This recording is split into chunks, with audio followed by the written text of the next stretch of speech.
But, we don't have any national teams here this year because they're all getting ready to go to New Zealand, or they're in New Zealand already. But we've got the University of California, who won the NCAA or the IRA last June, and of course their arch rivals, the University of Washington, started. Mike Taty's coaching the Golden Bears, and Mr. Callahan with the Huskies. Cal's not taking anything for granted. They're rowing a 36. Looks pretty good with those white blades. They haven't painted them yet. And Washington's at what rate, D? They're both at, no, they're at 32. Washington's at 36. Well, Washington taking the long and low method, and it seems to be working for them. They're gliding very nicely in that pocock, chasing the, looks like either Vespoli or Resolute. Very close between these two arch nemesis. Okay, now Washington is starting to accelerate into the turn through the bridge. Here 3 is U.S. rowing. They're rowing 35.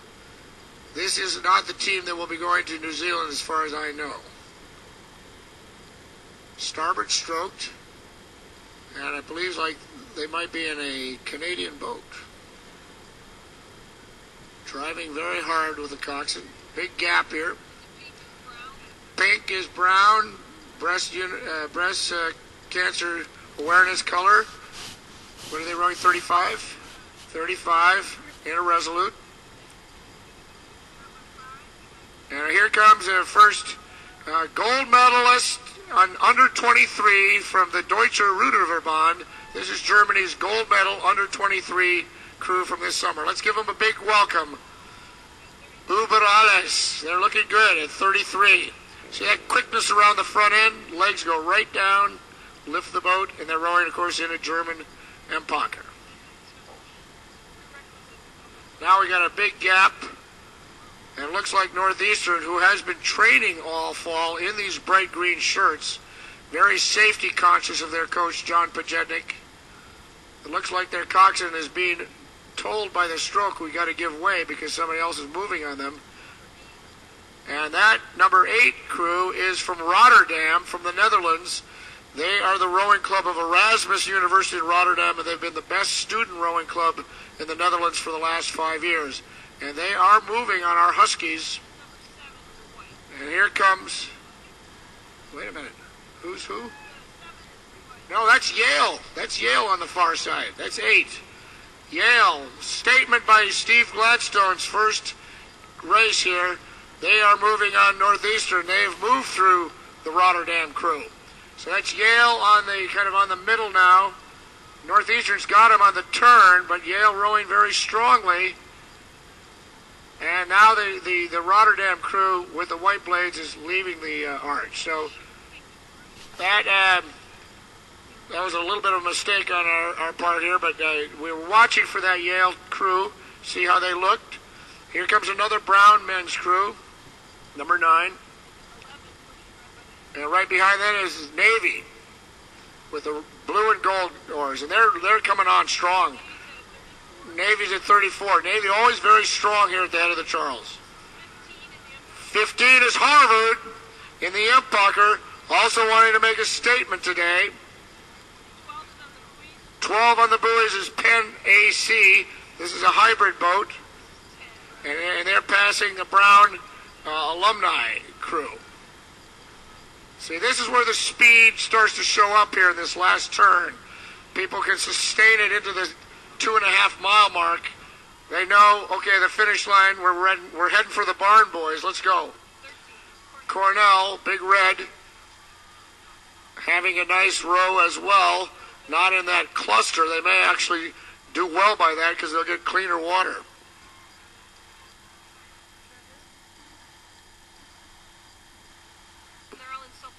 Here comes the second Harvard crew. This is probably the JV, but maybe not. Maybe some of their good guys were in the varsity or in the 4.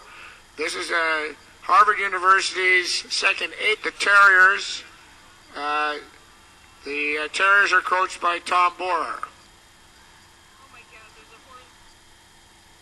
And there's a horizontal mohawk in the man in the 3 seat. That's some terrier. George Washington University is bow number 14, approaching the bridge. Up from the Potomac, they're rowing 30 strokes a minute. Well within themselves. Princeton, 19. Coming on pretty strong here. Rowing nicely at 33. And they're also wearing the breast cancer awareness hats, caps.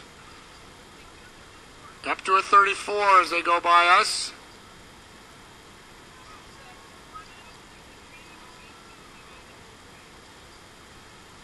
In the green, in bow number 20 is Minerva Rowing Club, also from the Netherlands.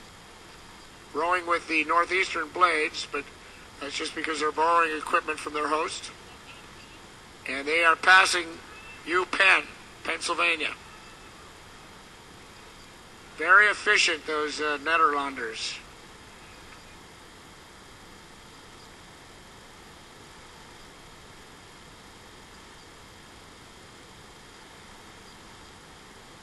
'24, Columbia.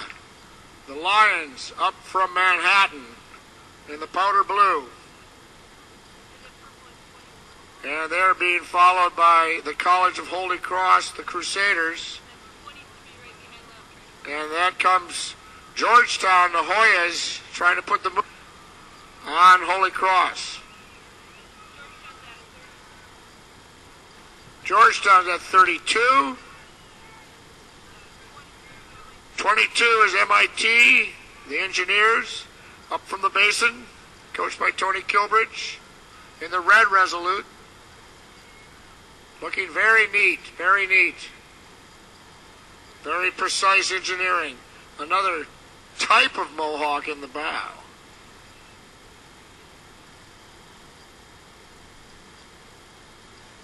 Okay, 26, another Brock University Badgers crew from Canada. They're closest to us. 28 is Syracuse, coached by Dave Reichman, who cut his coaching teeth here at CRI. Syracuse looking good, but Brock looking better. No, Syracuse is moving, I'm sorry. And they've both, Syracuse has moved through Oxford. We got some tight turning right here on the turn. Who's the lead one? 29 at University of Michigan Wolverines holding their line, but here comes Wisco. This is a real grudge match from the Midwest. Michigan ought to give way. That's a little bit tight there, Wolverines. That's very tight. But that's going to cost them. Wisco Coxon doing a great job. Wisco Coxon recovered very nicely. Now he's got the preferred line. 30 in the pink is Brown again. Very breast cancer aware. 25 went back to Old Glory Boat Club. It's a reunion of the 2000 World Champion Lightweight 8. They were in Zagreb, Croatia when they won that, and that was a gold medal for them. Coach of that crew was Joe Murtaugh. Coxon taking an interesting line here toward what we don't know. He's looking pretty hard for the abutment right now. Well, that's it, and they're going to find the abutment. This is not so good. 33 is going to be the Netherlands again. DRSV Laga. Now, Dartmouth's got to get themselves untangled. And they better do it quick, Tom, because the next crew coming down. There's a crew coming. Dartmouth, move on out of there with your port side. Red crew is Old Glory Boat Club. Dartmouth has recovered. Old Glory's looking ahead. Little shout out from the Old Glory Coxon saying he's got it. Very confident there. Dartmouth is well underway, but that's going to cost them probably over a minute there that they were stationed there, stuck on the abutment. Old Glory now moving through very cleanly. And here we have Boston University's second boat coming through. They're lucky that they were in that position they were in. Okay, that was exciting championship racing. The old collegiate try in many of those efforts. Wow. Well, keep in mind that welcome back. Thank you, Good Tom. thing you came to save us. It's great to be here. That was very, very exciting. These boats are like 62 feet long or so, and they get going up to speed like that. They're not easy to control. So by the time that coxswain recognized that she needed to move over to port, it was kind of too late. She had no choice but to stop on the port side, dig her own left arm in the water, and try and turn it around. But even that was not enough. So that just shows you, how much speed they have going in. Despite all those efforts, she still had to stop right in front of the abutment.